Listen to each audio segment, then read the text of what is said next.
Hoy nos metemos de lleno en un pilar del terror. Vamos, una obra que prácticamente definió un género. Drácula de Bram Stoker. Absolutamente. Y la fuente que tenemos es, claro, la propia novela. Lo que me parece fascinante desde la primera página es que no está contada de forma normal. Para nada. Es un mosaico De diarios, cartas, e telegramas. incluso registros de un fonógrafo. Y esa estructura epistolar es el primer golpe de genio de Stoker. Totalmente. No hay un narrador que lo sabe todo. Lo vamos descubriendo a la vez que los personajes. Nos pone en su piel. Justo. Sientes su confusión, su incredulidad y al final el pánico. Es casi como si estuvieras leyendo el expediente de un caso real, pieza por pieza. Exacto. Pues nuestra misión hoy es precisamente esa. Reconstruir ese expediente. Vamos a rastrear al conde desde la niebla de su castillo en los Cárpatos hasta... Hasta el mismísimo corazón del Londres victoriano. y analizar esa increíble batalla que se libra contra él. Y como en la novela, todo empieza con un viaje de negocios que sale, bueno, terriblemente mal. El del pobre Jonathan Harker. Un joven abogado inglés que cree que va a cerrar un simple trato inmobiliario. No tiene ni la menor idea de dónde se está metiendo. Para nada. De hecho, lo que a mí me parece más inquietante del principio no es tanto el monstruo, es la gente. La atmósfera. Sí. Harker describe cómo los lugareños le ruegan que no vaya, le dan crucifijos, ajos, y al irse nos cuenta que todos hicieron el signo de la cruz y dirigieron 2 dedos hacia él. Para protegerlo del mal de ojo. Y susurran palabras que él apenas entiende. Ordog, Stregoica, Brolock. Que significan Satanás, bruja, vampiro. Es que lo que hace Stoker aquí es brillante. Chocan dos mundos. Claro. Tienes a Harker, el típico inglés pragmático moderno del siglo XIX, y de repente lo sueltas en un rincón de Europa donde el folclore y el miedo ancestral son la ley. El propio viaje en carruaje ya es... Un descenso a los infiernos. Con lobos aullando, llamas azules que brotan del suelo, es puro gótico. Y cuando por fin llega y conoce al conde, la primera impresión es casi normal.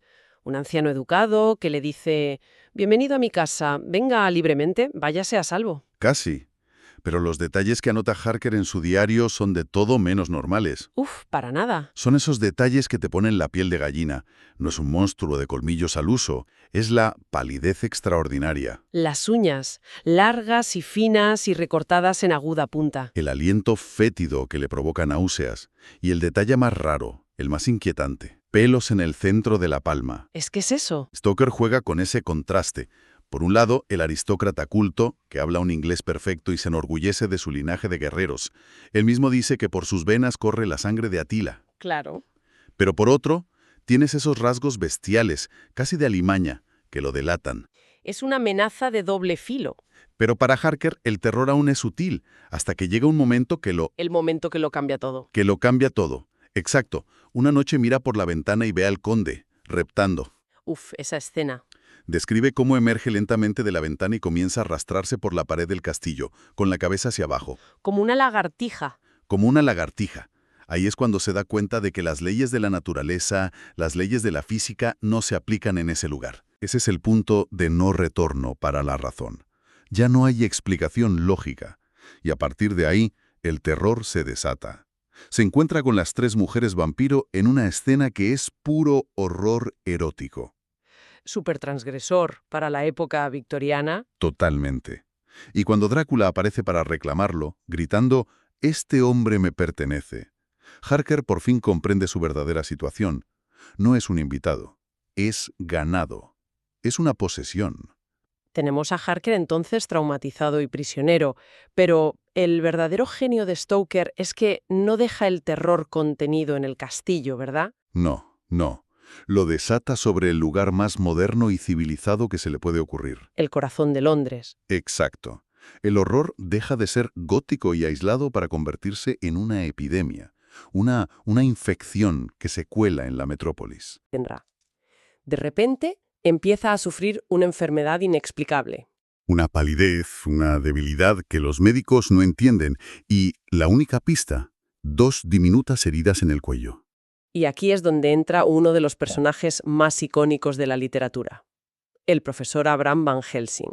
Un personaje fascinante. ¿Qué tiene de especial? Porque no es el típico héroe de acción. No, para nada.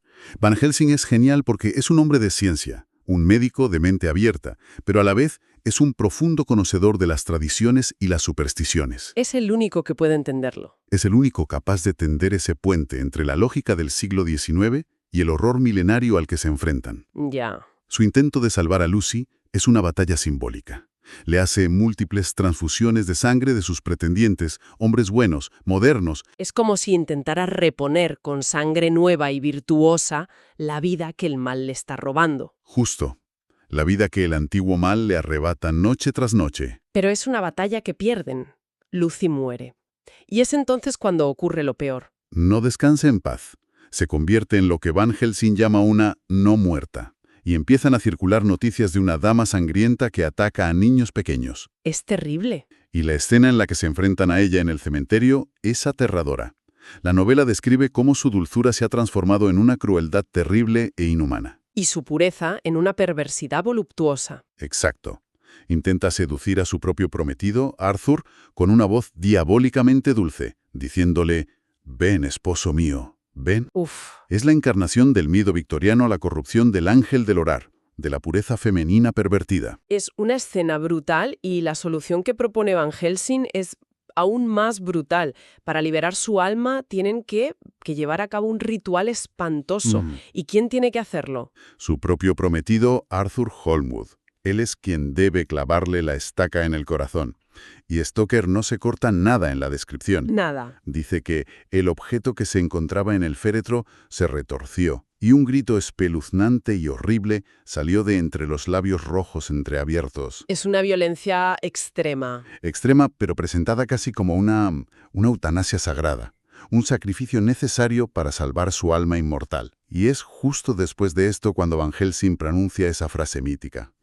Es solo el comienzo. Después de algo tan traumático, ya no hay vuelta atrás. El monstruo es real y está en su ciudad. Y aquí es donde se forma la banda de los héroes. Un equipo que es, en sí mismo, una celebración de la modernidad. Totalmente. Es una alianza de la ciencia, con el Dr. Seward y Van Helsing. El valor, con el americano Quincy Morris y Arthur. La ley, con Jonathan Harker. Y la inteligencia organizativa de Mina. Exacto. Y fíjate en las armas que usan. No son solo estacas y crucifijos. No, para nada. Son telegramas, trenes, el fonógrafo de Seward, máquinas de escribir. Utilizan toda la tecnología de la época para recopilar y organizar la información para cazar a un ser antiguo. Es una batalla de la era de la información contra la era de la superstición. Tal cual. Pero Drácula demuestra que es mucho más que un monstruo primitivo. Da un golpe devastador. Y personal. Ataca a Mina Harker. La esposa de Jonathan. Y no es un simple mordisco. La escena que describe Jonathan es una profanación. Es una de las escenas más terribles del libro. Sin duda. Drácula no solo bebe su sangre, sino que se abre una herida en su propio pecho y la obliga a beber de él. En una especie de parodia infernal de la Eucaristía. Sí, y le dice: «Y usted, la bienamada de todos ellos, es ahora mía. Es carne de mi carne, sangre de mi sangre». Es su forma de marcarla, de poseerla, de corromper el corazón del grupo. Pero este ataque, este bautismo de sangre del vampiro, es al final su mayor error. Su mayor error. Crea un vínculo psíquico entre ellos, pero los héroes, con Van Helsing a la cabeza, le dan la vuelta a la maldición. La convierten en su mejor arma. Es un giro brillante. Se dan cuenta de que, a través de ese vínculo, Mina puede ver lo que Drácula ve cuando Van Helsing la hipnotiza. Y sus descripciones son increíbles, muy atmosféricas. Sí, no ve imágenes claras, sino sensaciones. Oscuridad. Oigo el agua al mismo nivel que yo, y ciertos roces como de madera sobre madera. Y a través de esas pistas deducen que está huyendo. Que está en un barco escondido en su último ataúd con tierra de Transilvania. Y así empieza la persecución final, una carrera frenética a través de Europa. Sí, ellos usan lanchas de vapor, trenes expresos, toda la velocidad moderna para ganarle terreno. Y la tensión es máxima, porque el tiempo juega en su contra de dos maneras. Tienen que atraparlo antes de que llegue a la seguridad de su castillo. Y tienen que hacerlo antes de que la maldición consuma a Mina por completo. Claro. La conexión con Drácula se va haciendo más fuerte en ella. La hostia sagrada le quema la frente y le deja una cicatriz, una marca física de su corrupción. Es una cuenta atrás desesperada. El clímax nos lleva de vuelta al punto de partida, a las nevadas tierras de Transilvania, justo a las puertas del castillo de Drácula. Y el equipo se divide para cubrir todas las rutas posibles. Mientras el grupo principal persigue la caja por el río y por tierra, Van Helsing y Mina suben al castillo. Y allí, Van Helsing tiene que llevar a cabo su terrible tarea. Destruir a las 3 novias vampiros y purificar la tumba del conde para que nunca más pueda encontrar reposo en ella. Es una limpieza espiritual del mal. Mientras tanto, la persecución llega a su fin.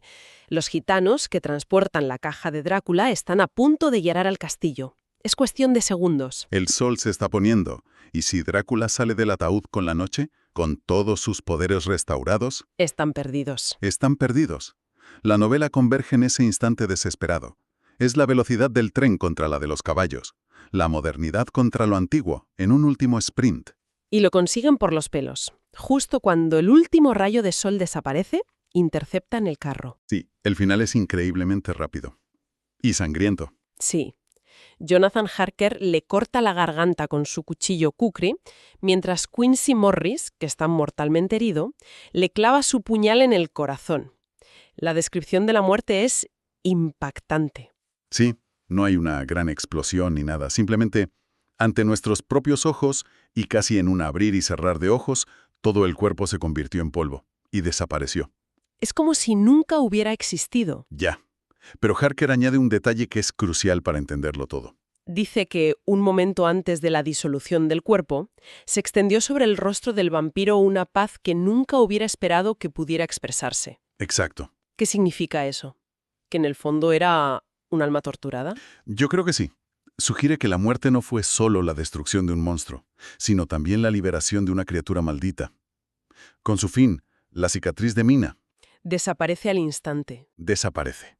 La luz vence a la oscuridad, la maldición se rompe y el orden queda restaurado. La victoria es completa, pero no sin coste.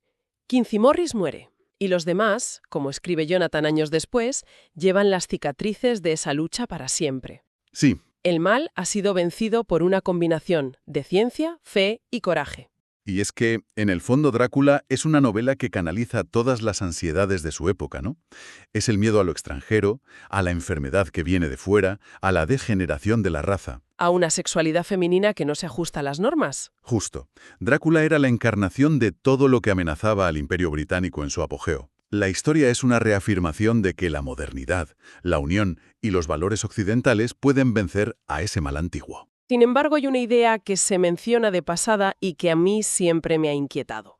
Van Helsing describe a Drácula como un ser con un cerebro infantil en lo que respecta a su entendimiento del mundo moderno. Un ser que aprende, que evoluciona. Exacto. Y eso nos lleva a una reflexión final para quien nos escucha.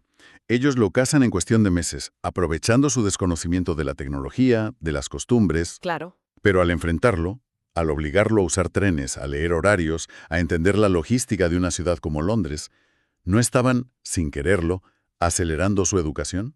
Es una buena pregunta. Si Drácula hubiera escapado, si hubiera tenido no unos meses, sino un siglo entero para aprender, asimilar y dominar nuestro mundo, ¿en qué clase de monstruo infinitamente más astuto y peligroso se podría haber convertido?